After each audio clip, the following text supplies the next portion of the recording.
Welcome back. Today we're going to go over Chapter 2 and in particular operators. These sections right here. So, last presentation we talked about how to store values in variables. And we use the assignment operator to initialize our variables to a value. The other thing we could do with the assignment operator is we can put a formula using operators on the right side, and we can do calculations and store them into the results into a variable. So this is one of the more powerful features of programming is that we can not only store values, but we can also do calculations. So in this case, what we have is you can see that many of these operators you probably already know if you took a high school math class. We have the forward slash here is used for division.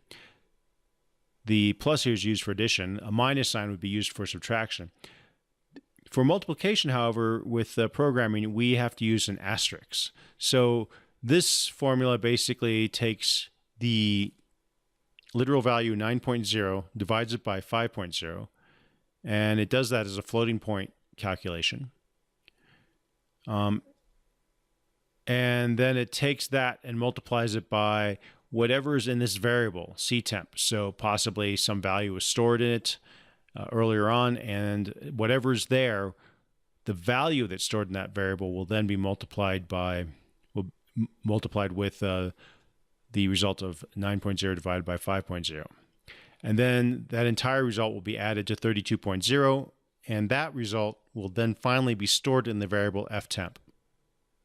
When doing a formula in C++, it's important to always store it into something. Otherwise, what will happen is the program will do this calculation and the results will just disappear. So we have to store the results into a variable. And then also notice that this statement, like all C++ statements, ends with a semicolon.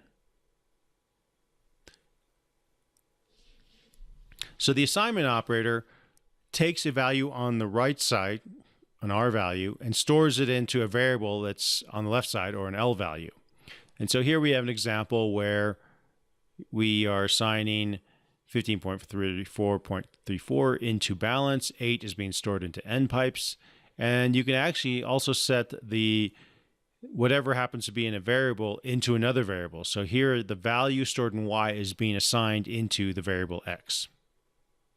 It's also possible to do chained assignments where you put, and this is often used to initialize multiple variables. Here, all these variables, A, B, and C, are being initialized to 0. And the way it works is the assignment operator is right associative. So 0 gets assigned into C first. Then C, whatever values in C, will get assigned into B. So that means 0 gets also placed into B. Now B being 0 is going to be assigned into A. So A also becomes 0. So A, B, and C after this will be assigned the values 0. So how are things stored in memory? Well, notice that what we have on the right here, 15, the way you write this number is important. If you don't put a decimal point, C++ is going to interpret this as this literal value here as an integer. In this case, this integer 15 is being stored into a variable that's a double. So it's not going to be stored as an integer in a double variable. C++ will implicitly convert this 15 integer into the floating point number 15 dot and then however many zeros. Because it's a double, there's a lot of zeros and precision that gets stored in here. Similarly, here we have a floating point number that's being, or actually a double, that's being stored in an int. And by default, if you have a decimal point, C++ will interpret that as a double. Well, double is a floating point type. Integers can't store the decimal point, so what will happen is this 0.83 will be removed, and all that will be stored in money is 435. So if you have an int and you assign a float into it, it just truncates the extra value. And you will get a warning that will tell you, a compiler warning. It will say, hey, you might lose some value. So let's look at arithmetic operators. If you want to do math with a formula, in C++, there are 5 arithmetic operators: multiplication, division, addition, subtraction, and the modulus operators. So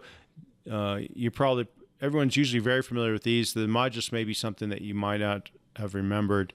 The multiplication is represented with an asterisk, division with a slash, addition and subtraction with the plus and minus symbol, and modulus with the percentage.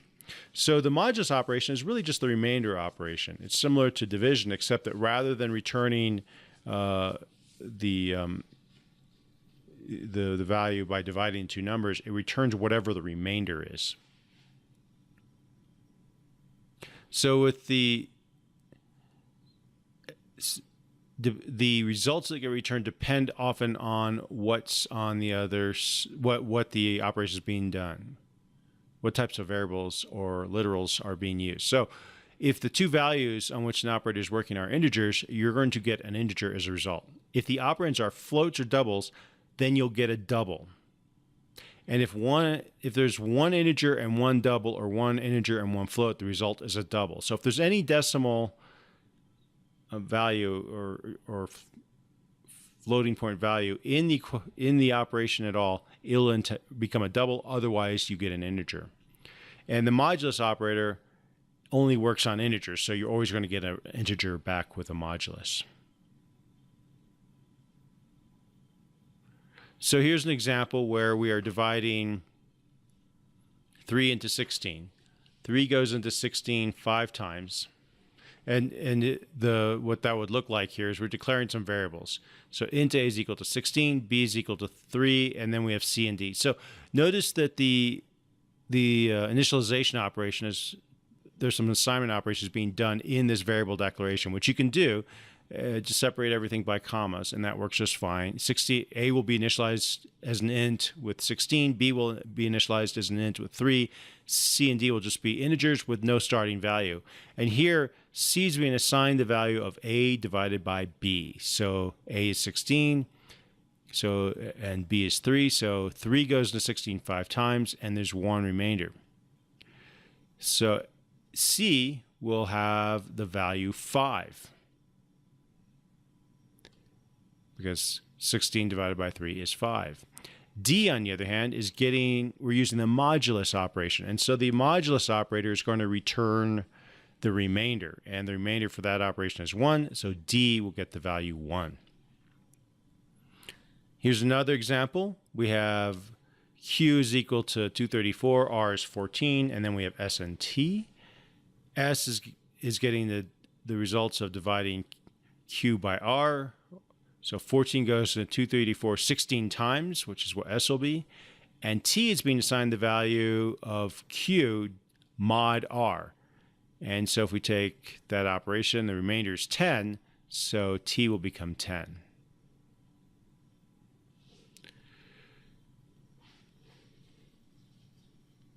So let's look at this operation. So here we have, so if you have both values are integers, you're going to get an int. So you can see all these operations have integers and the results are integers. If you have any floating point or double values in your equation, like here 4.0 is a double. So if you multiply that out, you get a double. And if you have two doubles, you're going to get a double. So the way you can think about it is only way you can get an integer is if both values are integers. Otherwise, you're going to get a double.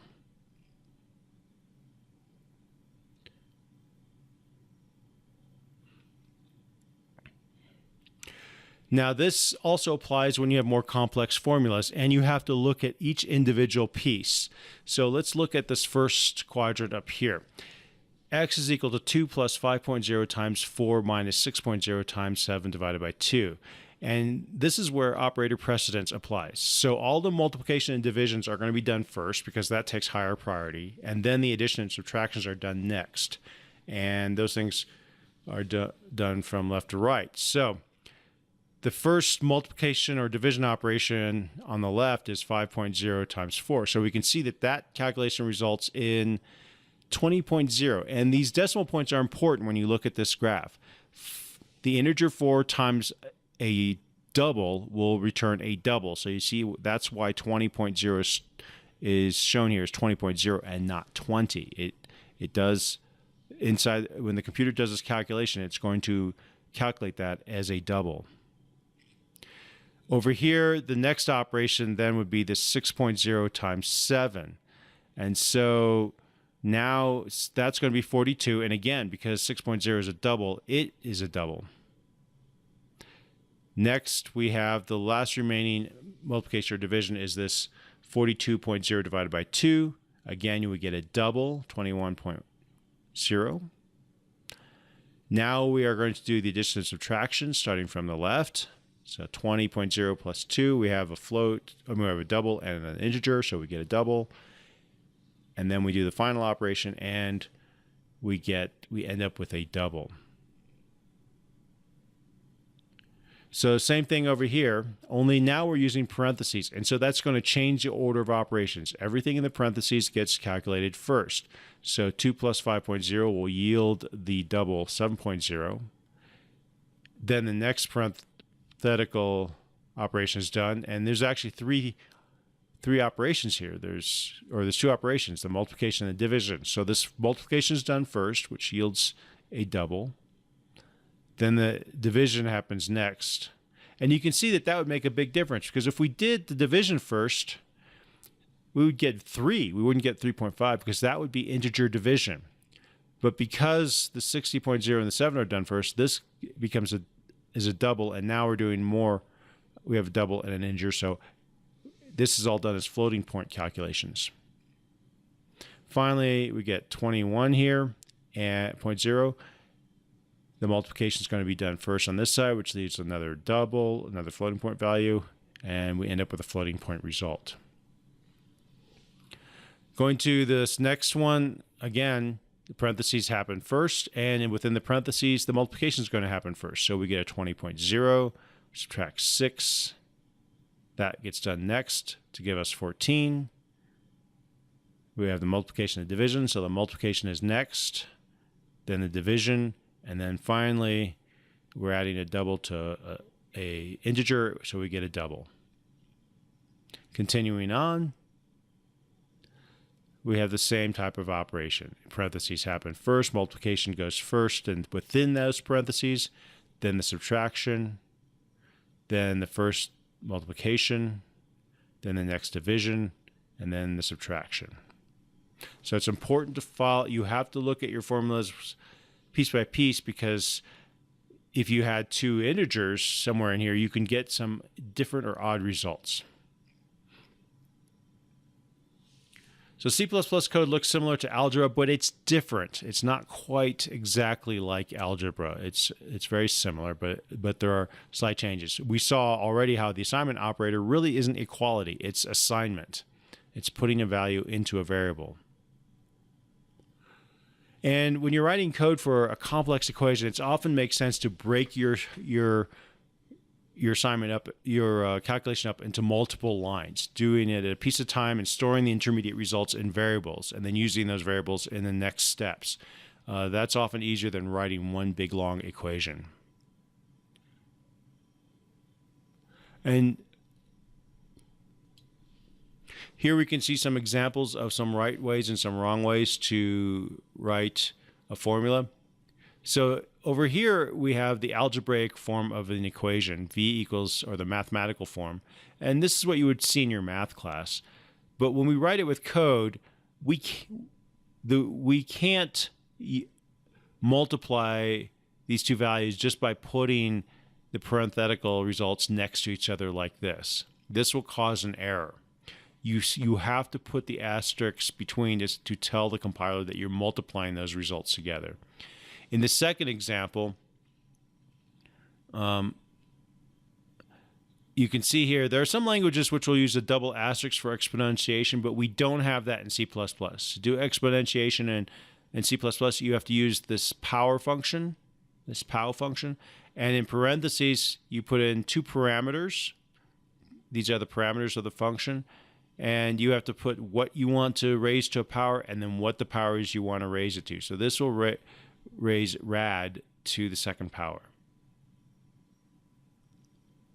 In this example, if you did this formula, remember by order of precedence, the b divided by x will be executed first, and then c will be added to that, and then y will be subtracted from it. So that won't yield the correct results. If you want to do this operation, you have to put parentheses around both sides and then divide those. So it's important to use parentheses. Here, the error, in math, often we specify multiplication with a dot. This isn't multiplication, this dot here. It will actually cause a syntax error. In order to do multiplication, you have to use the asterisk. Over here, we have a math function that's defined in math. You can't do that just by putting a number in front of a function like you can in mathematics. You have to use the multiplication sign in programming. So write the code to add integer variables, variable A, var B, and store the result in C.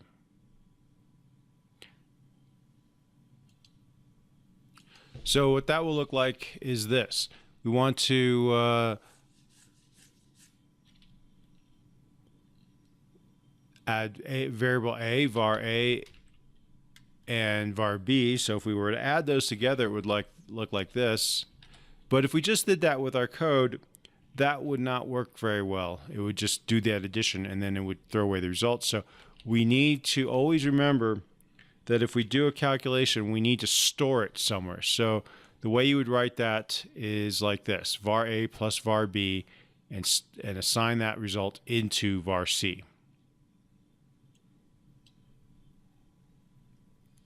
So write the code to find the average of double variables var A, var B, and var C, and store the results in a double variable called average. So try to do that on your own, and then pause, and then I will give you the answer. So if we wanted to add var A, write this code, it would look something like this. We want to store the results into a variable called average. So we'll say average is equal to variable A, variable B, variable C, and we want it to be the average of that. So to get the average, we need to add all three values.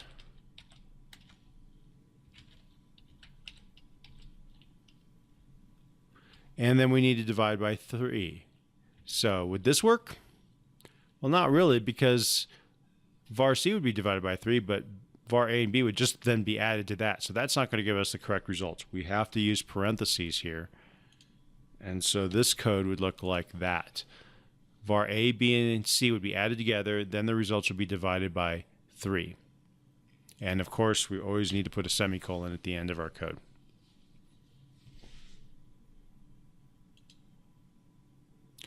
So what should make var C, we make var C to hold the full result of the calculations. And we have an integer variable A is equal to 5, and a floating variable B is equal to 7.5. And we need to declare variable C to store the full value that we get by multiplying variable A by variable B. Well, if we multiply variable A, which is an integer, and variable B, which is a floating point, we're going to get a floating point. We're going to get a double in the calculation on this side of the equation, and the result will be 35. Or let's see, 5 times 5. So we're going to be in a pretty low magnitude. So 37.5. And we need to store that? Well, we don't need a double. That's probably overkill. We could probably even come up with some kind of short value, but a float would probably work just fine.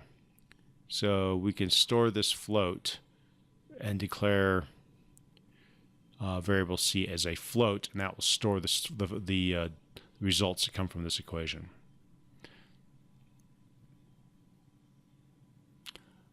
So given the math operation, identify the precedence of operations. In C++, the precedence of operations matches math pretty closely. So the highest order of operations will be, of course, your parentheses or square braces and the dot operator. We'll see what those are later on in the course, but for now, anything that's you can use your parentheses to force the order of operations.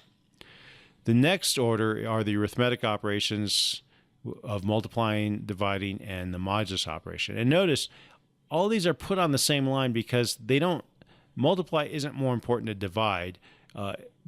If all these symbols are at an equal level and they'll be done in the order of left to right, whichever one occurs first from left to right, because they're left associative. All of these are less associative. Next comes the arithmetic operations. All your adds, additions, and subtractions get done next from left to right. And then finally, the lowest level of operation is the assignment. So always the last thing that happens is the results on the right are then assigned into the variable on the left. And your assignment operators are right to left, and that's because of that example we gave earlier where we might say something like A equals B equals C equals 0. It makes sense in that sense that the assignment operator needs to be from right to left, whereas everything else is from left to right. So here we can have an example where we have additions, multiplications, and additions and divisions. So the multiplications and divisions have all the highest priority, and they're all at the same level. So that means the 9 to 5, everything's left associative other than the assignment operator. So 9 divided by 5 will happen, 9.0 divided by 5.0 will happen first. Then the multiplication by C temp will occur. And then the addition happens. And it just happens to happen, those happen to be left or right, but it's based on the type of operation. And then last thing that's done is the assignment operator. The results of that calculation will be stored in ftemp.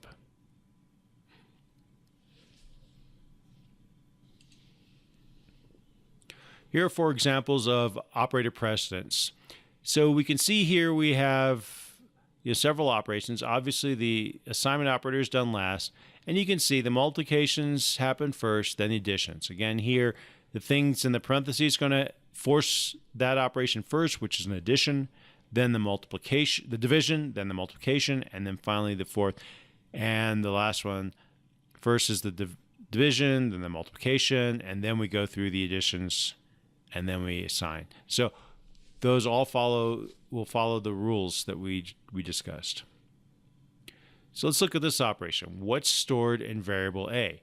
We have 4.0 plus 2.0 divided by 2.0 times 4.0. So look at that formula, make your best guess, and pause the video if necessary, and then we'll continue on. So the first operation is going to be this 2 divided by 2. That will be a 1. Then we'll multiply that by 4.0, or it'll be a 1.0 because these are doubles. Multiply 1.0 times 4.0, that'll be 4, and then the result will be 8.0. So let's take a look at this formula. Now I've added some parentheses. Give it your best guess, and then we'll continue to hit play. So here, obviously, the parentheses will force the operation first. We'll get 6.0 will be the first part of the operation. And then, let's see.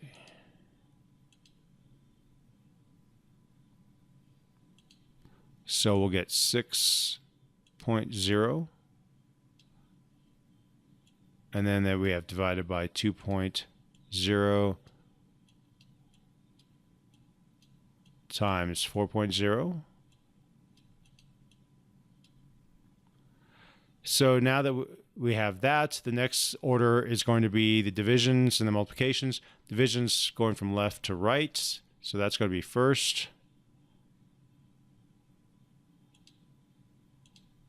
And so 6.0 divided by 2.0 will become 3.0.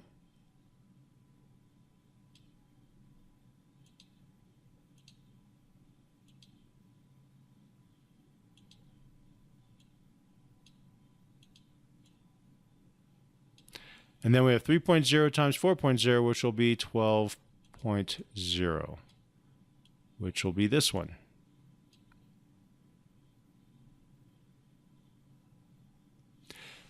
Try this formula on your own and then pause and then hit continue. Okay, so again, we have 4.0 and 2.0. We have parentheses. So the parentheses will be done first, and those are going to happen from left to right. So we're going to get the 6.0 first, divided by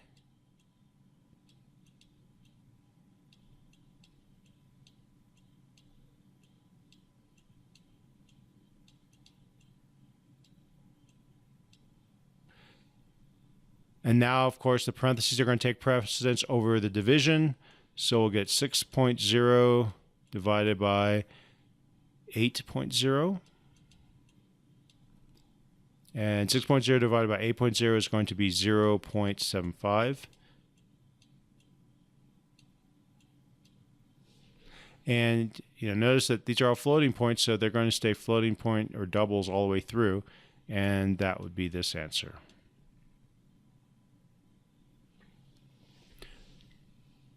Another operator that we have in C++, and actually is kind of why it's called C++ perhaps, is the plus operator.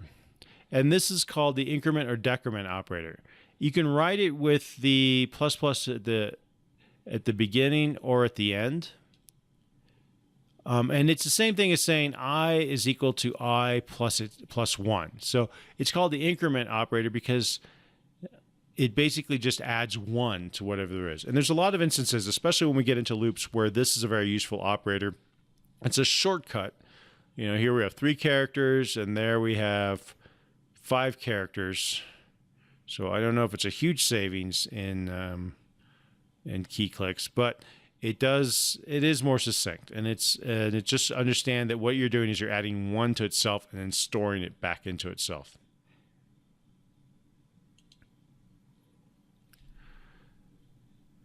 So the plus, if you put the double plus before the I, that's called the prefix operator.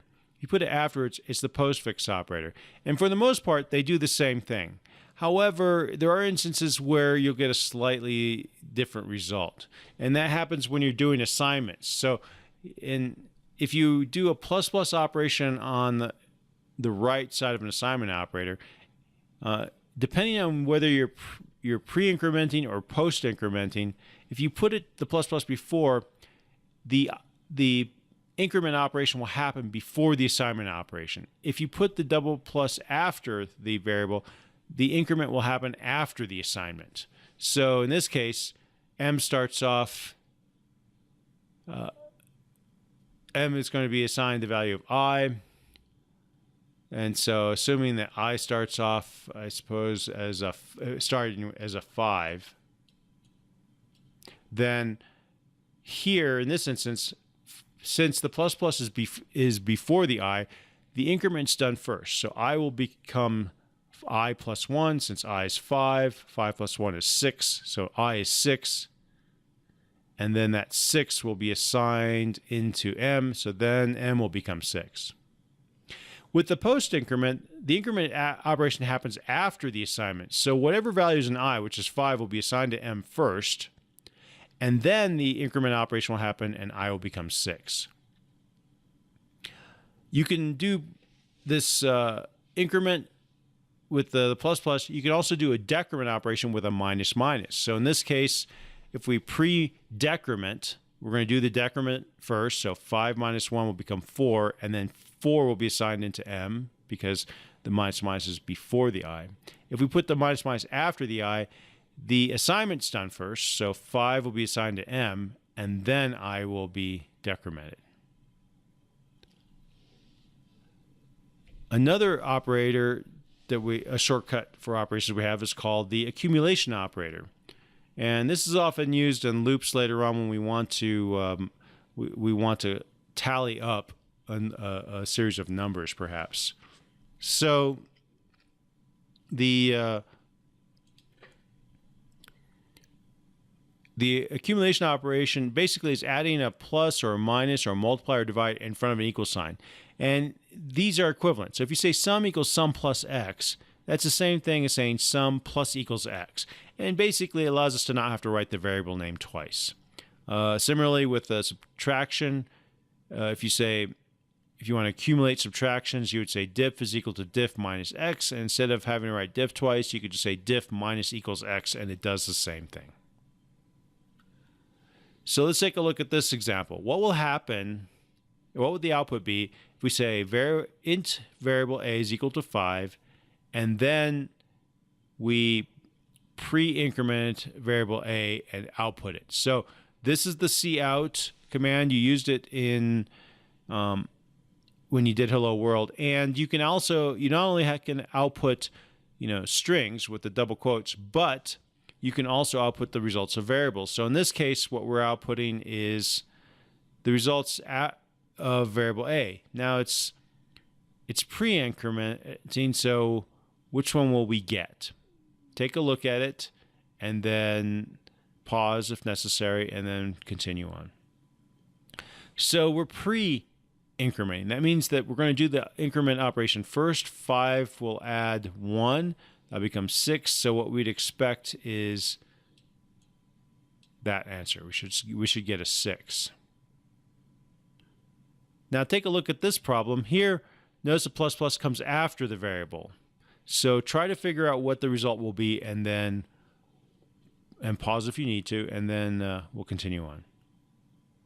So in this case, we're post-incrementing. That means the variable a will be output first. Well, a is 5, so this is what will be output, and then later on, after the output occurs, then the increment will happen.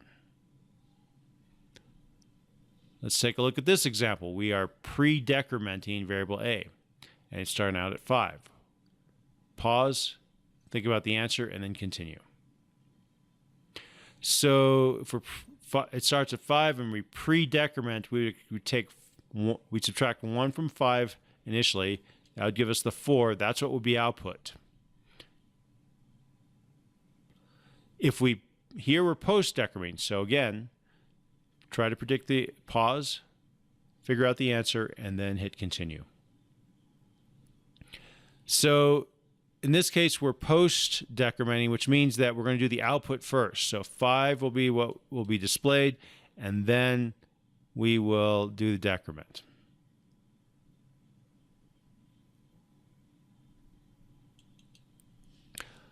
Again, try this example. A is going to start off as 5, and we're doing the accumulation operator. So what will variable a have after this operation? So we're taking the number 7 and adding it to what's already in A. A is 5, so 7 plus 5 will be 12, and we would expect that to be 12. Try this one. Now we're doing the accumulation operation with the multiply. So pause, take a look at the answer, and then hit continue. So in this case, A is 5, and this is the equivalent of saying A is equal to A times 7.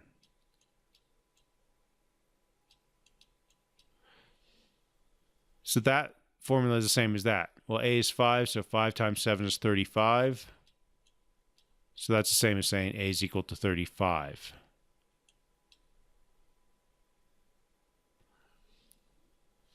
So we know how to output using cout, and we saw that we could output, a string of text, or we could output a number. But the next thing we need to know is how do we input values? Well, there's an operator called the CIN value, and it uses something called the extraction operator. This is the extraction operator. It looks like two greater than signs, but it's really the extraction operator. And the CIN basically represents the keyboard. And Cout represents the screen. So CIN it means console in, Cout means console out, and the console is what you see when you run your program. So in this case, and both of these are called streams. So if we say Cout and we have the extraction operator and then we have the string, what will happen is the extraction operator will take one character at a time and send it to the console. So in this case, we have a /n. What's a /n? That's actually carriage return. So this character sequence will actually cause the console to go to the next line, and then you'll start outputting a space, a P, L, E, A, S, E, all the way out, and you'll see please enter the average speed show up on the screen. And then we have the CIN command. So you'll see a cursor blinking after this, and it will ask and wait for the user to type information in.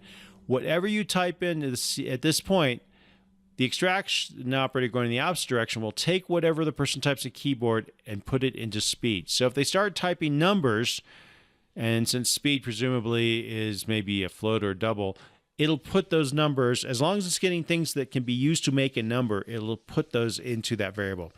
As soon as the user types something that's not a number or a space or enter or something, then it'll stop taking input. You can actually write this so that you can say, hey, please enter the number of days you're driving, the speed and hours of each day, such as, and it gives an example. Notice each one is separated by spaces. And the person could type those in that way. This is kind of an older style of doing input. I don't recommend doing this. I recommend inputting each value on a separate line. So give the user a prompt, and then these output messages, these are considered prompts because they're prompting the user for input. I put one prompt and then a CIN, then another prompt, a CIN, but you can string them together this way. So at this point, I recommend you complete the operators demo to review these topics. Thank you very much. And that concludes this section of the chapter.